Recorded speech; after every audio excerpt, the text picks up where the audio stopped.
Kia ora! Welcome back to another video. After our weekend spent in Arthur's Pass, we couldn't wait to get on the road again and explore more of this fantastic country.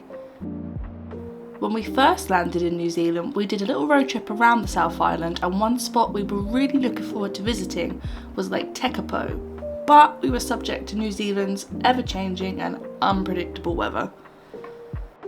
We've had itchy feet since our last weekend away, and thought what better place to go and explore than Aoraki, Mount Cook National Park. We managed to make some upgrades to the sleeping setup in the car, and these included some homemade blinds to cover most of the windows and some extra padding on our makeshift mattress. With these upgrades made, we headed out of Christchurch and onto the open highway. 3 hours and a lunch stop later, we arrived at Lake Tekapo. We decided to skip the main village for now and head up Mount John. There was an $8 road toll, but you get beautiful 360-degree views of the lake. Less than an hour away from Mount John are the viewpoints over Lake Pukaki. Lake Pukaki covers a nearly 70 square mile area and has spectacular views of the nearby mountains. Our campsite for the night was located on the west side of the lake in a station called Glen Tanner. We arrived, parked up, started to get the car set up for the evening, everything was jolly, and then... yeah, it was really windy. With the car set up and dinner consumed, we pottered down to the riverside to enjoy the spectacular views of Aoraki in its golden hour. Until then it had been shrouded in clouds, so it came out just for us. The next day, the sun had started to rise and the shades had done their job. We actually managed to sleep until about 8 AM. This was good in some ways, but we'd actually been hoping to get to the base of the Hooker Valley track early that morning. Pulling into the car park, we immediately knew it was going to be busy. The Hooker Valley track is a walk that takes you up to the shoreline of the glacial Hooker Lake. The route takes about 3 hours and goes through winding bushland flanked by snow-capped mountains on either side. The occasional rumble of minor avalanches were heard, and at one point we're sure we spotted the abominable snowman's cave.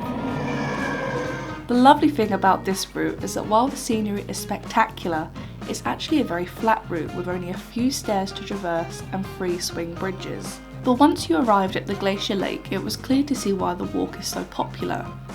The route back felt very easy, with the largest obstacle being the swarms of people headed to the lake in the opposite direction. We'd definitely recommend completing this walk as early as possible to avoid the crowds, especially as the car park was completely rammed when we arrived back, and people had parked a long way along the roadside just to find a spot. A bite to eat later, and off we headed to explore the walks near the Tasman Glacier. A much less frequented track due to its steeper nature, the walks to the Blue Pools and the Glacier Lake viewpoint were well worth the effort. The Blue Pools were surprisingly very green. Originally these pools had been fed by glacier water and would have been the same bright blue as Lake Pukaki. Over time the glacier retreated and the pools are now only fed by rainwater falling on the neighbouring mountains, this leading to the green colour. Slightly further up the steep stair-filled track was the Glacier Lake viewpoint.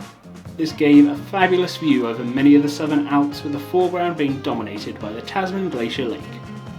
A useful information board informed us of some of the names of the mountains.